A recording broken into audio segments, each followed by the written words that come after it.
નમસ્કાર મિત્રો, સ્વાગત છે તમારું ખેડૂત સમાચાર ચેનલમાં। મિત્રો, આજના આ વિડીયોમાં અંબાલાલ પટેલ દ્વારા ગુજરાતમાં આગામી દિવસોમાં ફરી મોટું માવઠું થવાની આગાહી કરવામાં આવી છે। ત્યારે ક્યાં ક્યાં જિલ્લામાં વરસાદ પડશે અને હવે ગરમી કેવી પડશે તે તમામ માહિતી વિશે આ વિડીયોમાં વાત કરીશું। વિડીયોમાં આગળ વધતા પહેલાં જો તમે અમારી ચેનલમાં નવા છો તો નીચે લાલ કલરનું સબસ્ક્રાઇબ બટન આપેલું છે તેને દબાવીને બાજુમાં રહેલા ઘંટી બટનને પણ દબાવી દેજો, જેથી અમારા આવનારા તમામ વિડીયોની માહિતી તમારા સુધી મળતી રહે। તો ચાલો શરૂ કરીએ આજનો આ વિડીયો। ગુજરાતમાં કાળઝાળ ગરમી બાદ હવે છેલ્લા 5 દિવસથી વાદળછાયું વાતાવરણ છવાયેલું છે।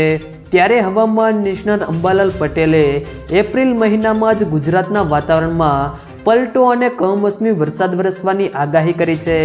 આ સાથે તેમણે ગરમી વધવાની પણ આગાહી કરવામાં આવી છે। ગુજરાતમાં 7મી તારીખ સુધી વાદળછાયું વાતાવરણ રહી શકે છે। 9મી એપ્રિલથી મહત્તમ ઉષ્ણ તાપમાનમાં વધારો થશે।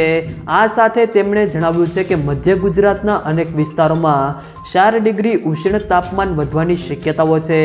અંબાલાલ પટેલે વધુમાં જણાવ્યું છે કે દેશના કેટલાક ભાગોમાં 12 થી 18 તારીખમાં મોટો પલટો આવશે। આ પલટાને કારણે પ્રી મોન્સૂન એક્ટિવિટી શરૂ થશે, જેના કારણે ગુજરાત સહિત દેશના કેટલાય ભાગોમાં માવઠું થવાની શક્યતાઓ છે। ગુજરાતના અનેક વિસ્તારોમાં ક્યાંક કમોસમી વરસાદ તો ક્યાંક ધીમો તો ક્યાંક છાંટા પડશે। 12 થી 18 એપ્રિલ દરમિયાન પૂર્વ ગુજરાતના ભાગો, પંચમહાલ, સાબરકાંઠા, અમદાવાદ અને મધ્ય ગુજરાતના ભાગોમાં માવઠું થઈ શકે છે। આ સાથે હવામાનમાં પલટા અંગેની પણ આગાહી કરી છે, જેમાં તેમણે જણાવ્યું છે કે કચ્છ, સુરત, ઉત્તર સૌરાષ્ટ્રના ભાગોમાં હવામાનમાં પલટો આવી શકે છે। ગુજરાતના ઘણા ભાગના ક્યાંક વિસ્તારોમાં ક્યાંક ક્યાંક વરસાદ, પવન તો ક્યાંક છાંટા થવાની પણ શક્યતાઓ છે।